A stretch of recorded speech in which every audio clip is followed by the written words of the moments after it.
Dow Jones Industrial Average was down more than 700 points at one time on February 13th after being very strong in the days preceding. How is it that the market can turn down so hard after being so strong? People were asking this question the next day, and we're asking, does the market have no memory? Can the market really reverse that hard after being so strong? Well, is there an answer to this question? And also, will the strength that we've been enjoying in the early part of 2024 continue on into the early part of the year and beyond?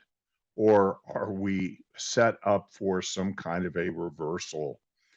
Thank you for being here. This is Power Charting. I am your host, Bruce Fraser.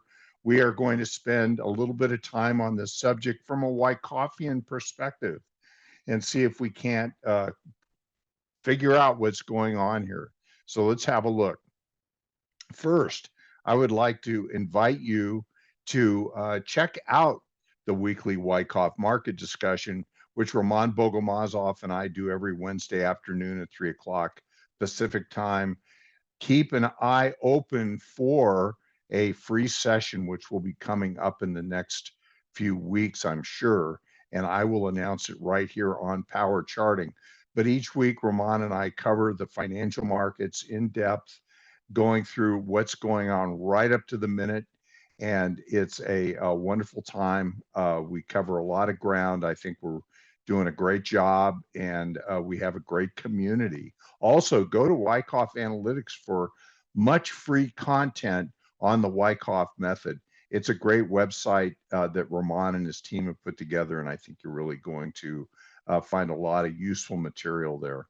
Okay, so here we are. We're looking at a schematic of the accumulation areas. These are not really pattern recognition as much as it's the behavioral characteristics of accumulation over time. And we're going to talk a little bit about this later in the morning as we talk about, this current situation that we're in. And but the thing that I really want to focus on today is the concept of phases, because phases is going to answer the question, can the market go up really hard and then reverse down all of a sudden very quickly?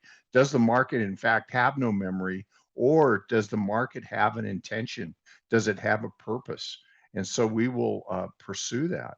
Here are the distribution definitions, and this is something that I do want to address in a little more detail, because note that when you have a very, very strong advance and it has the characteristics of climactic behavior, and that arguably is what we have seen in the early part of 2024, in the month of January into February, has been an accelerating upward striding market with deteriorating breadth underneath the surface into a buying climax type situation. The buying climax may not be over yet, but it appears to be striding into one. The thing about a buying climax is, and this addresses the issue of, does the market have no memory? Well, the market does have a memory. It has a purpose. It has an intention. You'll note that after a buying climax, we get an automatic reaction. And this is a very short, sharp reaction that it comes out of nowhere. It's all of a sudden. So was the 13th of February, the big down day in the Dow Jones and the other indexes, was that in fact the start of an automatic reaction?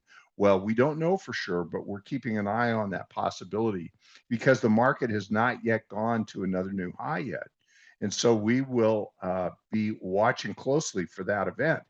But the thing is that you get a very strong upward striding market into a buying climax, and then a sudden reversal, and the reversal is substantially larger than the reactions that occurred on the way up.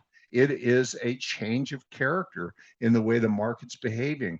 And that demonstrates that, in fact, the CO types, the composite operator types that are controlling very large quantities of stock, have been and continue to raise cash into the top of a distributional structure, which can take time.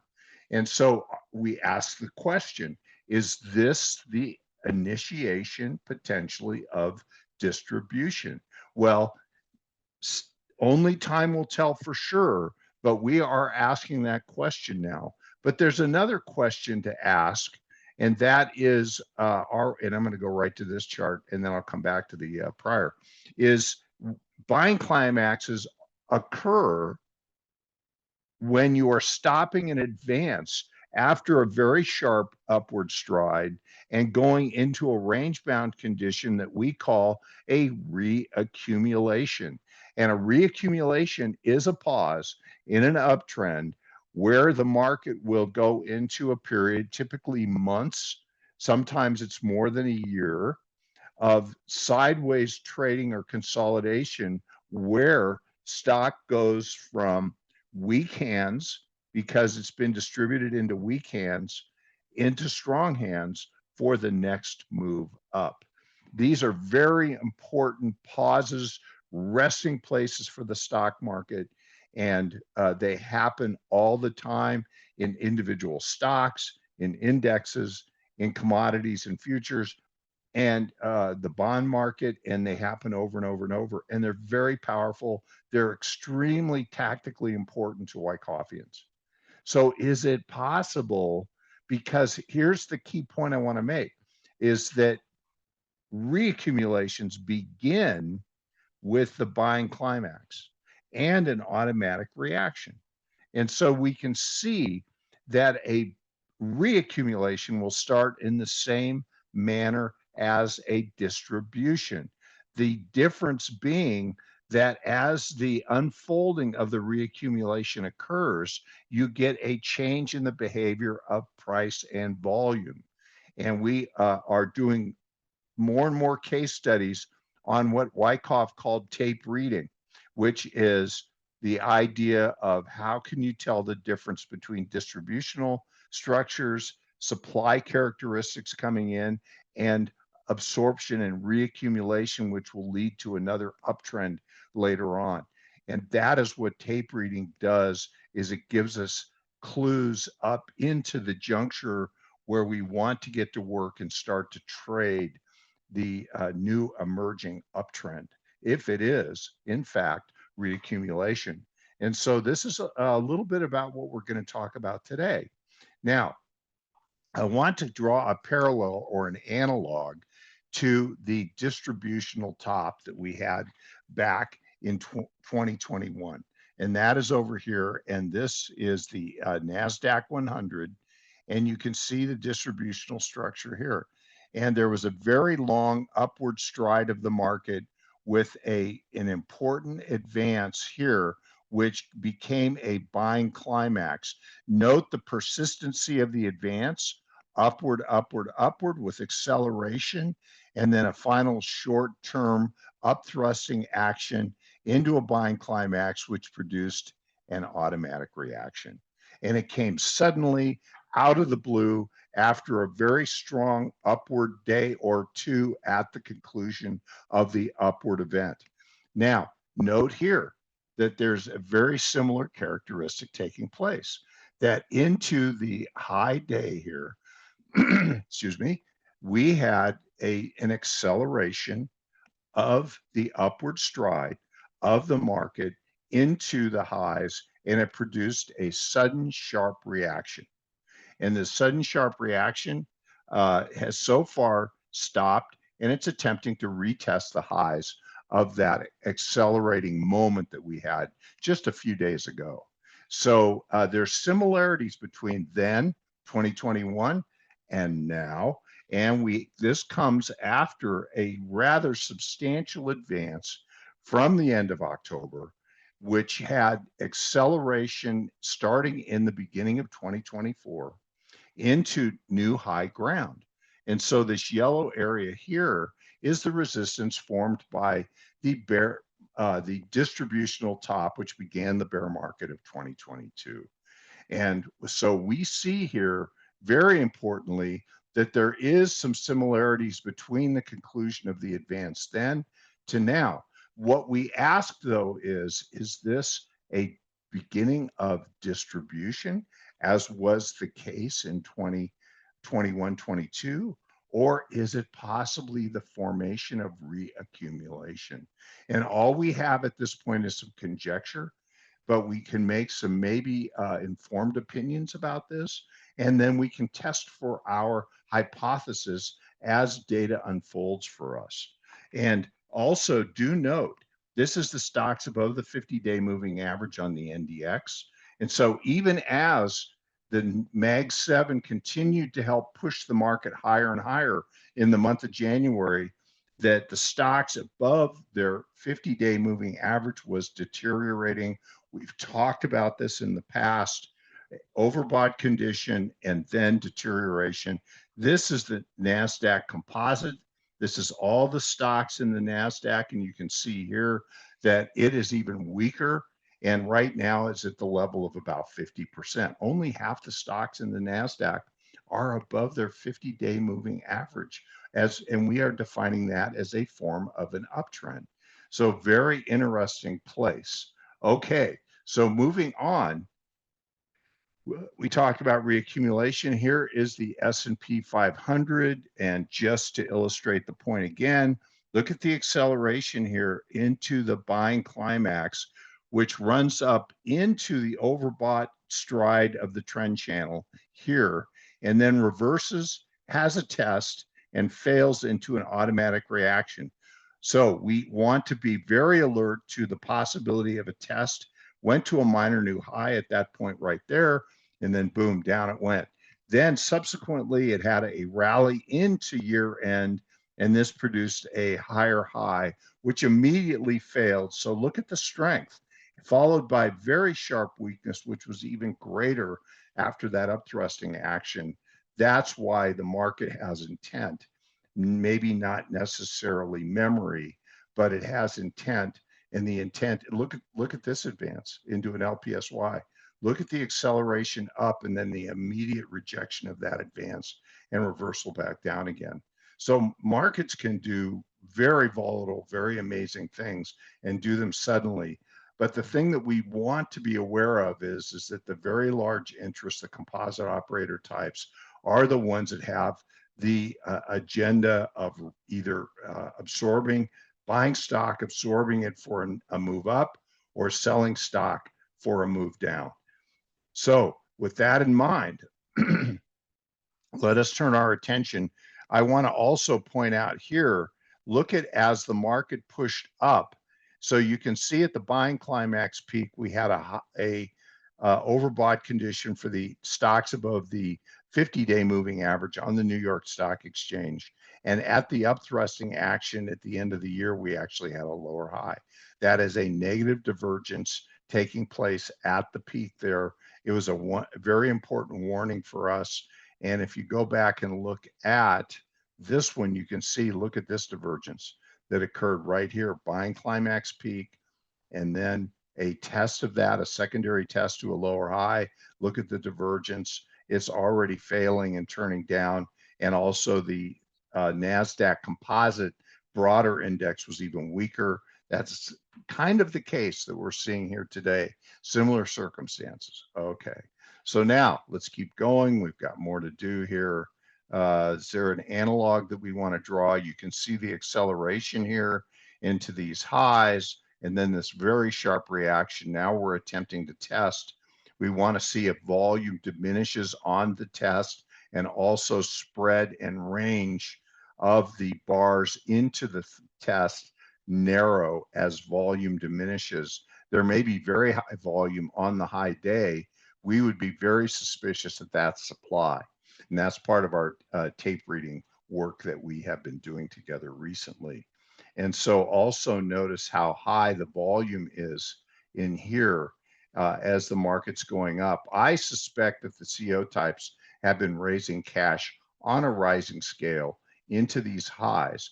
Now, again, the question becomes, is this reaccumulation or the start of distribution, because that's going to be a very important question for us to answer as time goes on.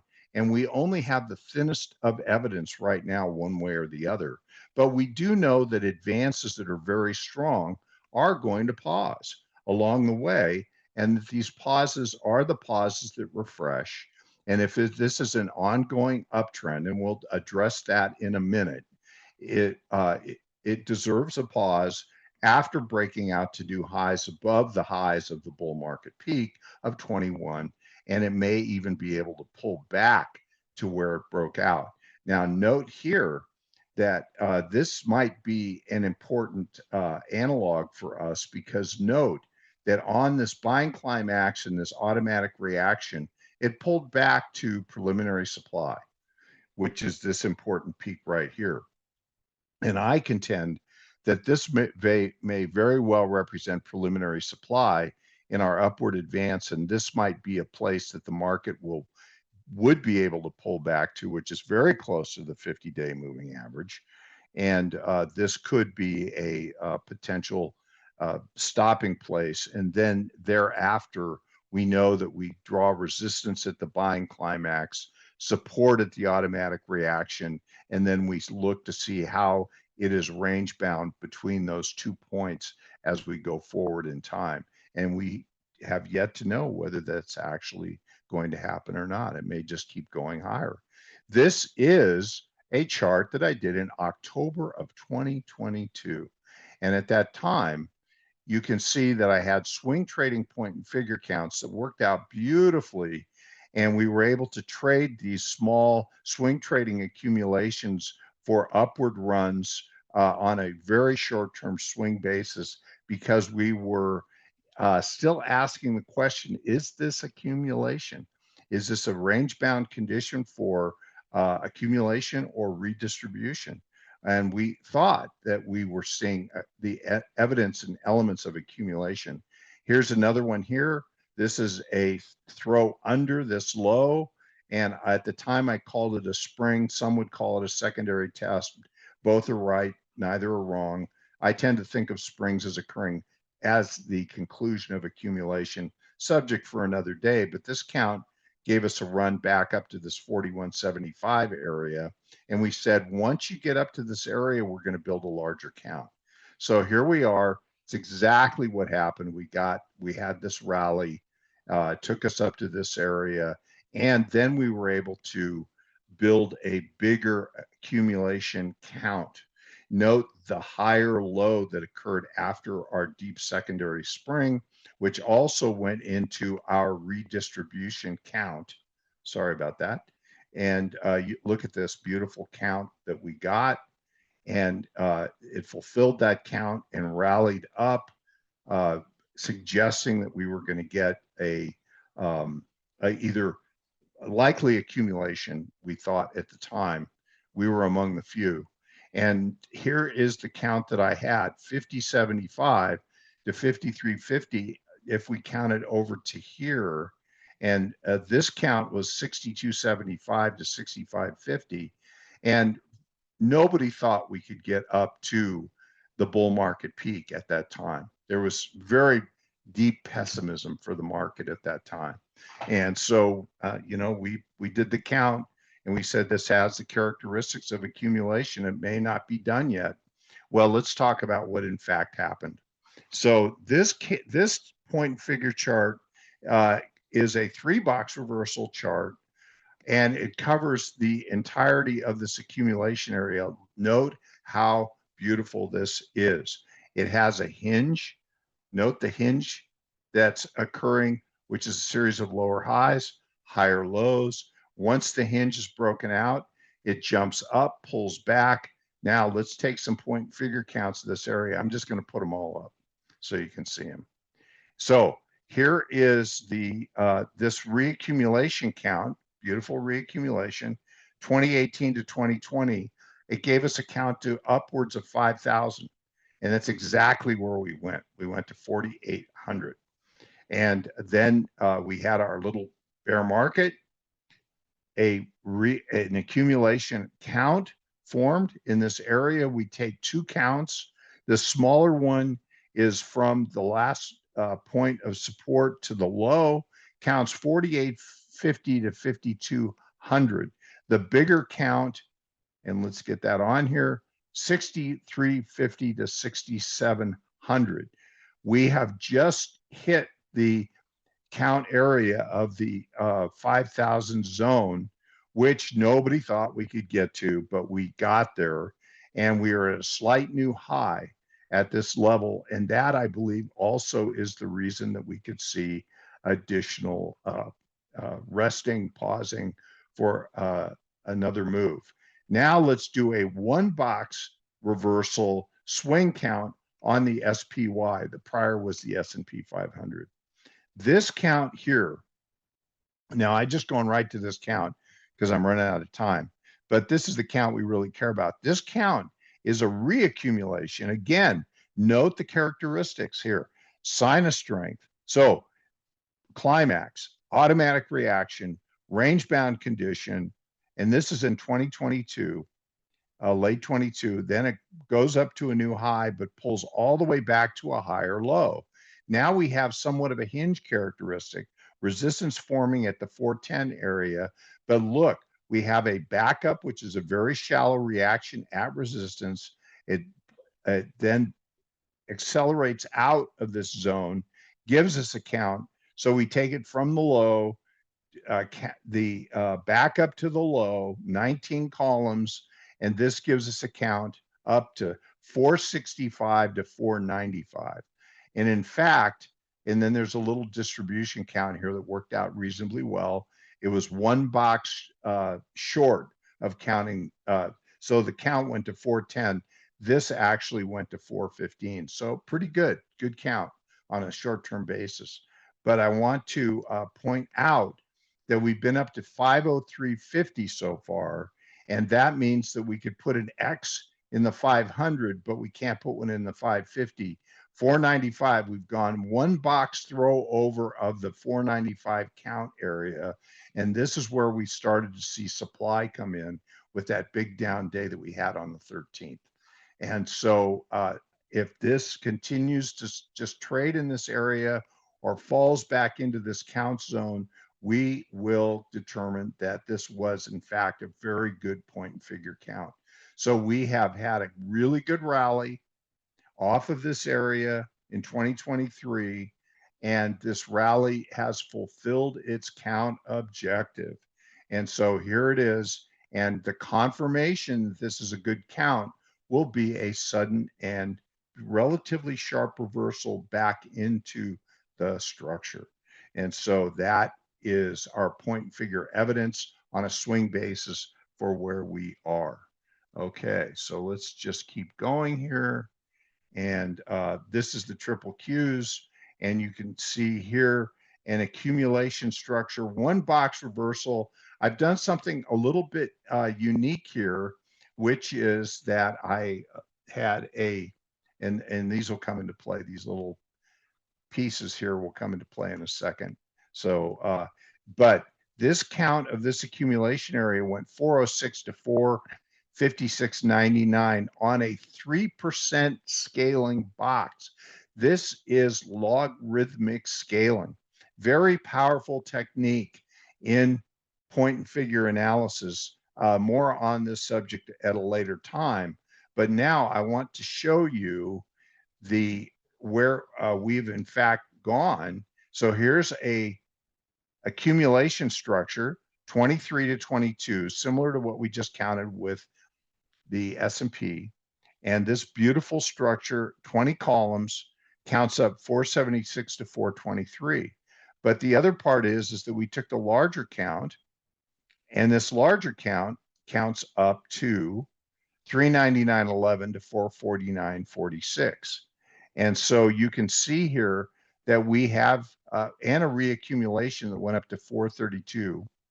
And we've been as high as 439.14 so far, which means that we have not touched the 440 box yet. This is as high as we've gotten on a log scale, which fulfills this count and goes into the zone of this smaller count and into the range of the larger count. So we have a cluster of counts that support where we are, which suggests that we have fulfilled the fuel tank. We've used up the fuel in this base for this advance. So now we ask the question again, is it a distribution or is it reaccumulation? Last thing I want to point out, CNN Fear and Greed Index is a very useful tool. Feb 9 was at 78. So it's at an extreme optimism ranking. Here's the history for the last year. So you can see it was a little higher at the end of the year.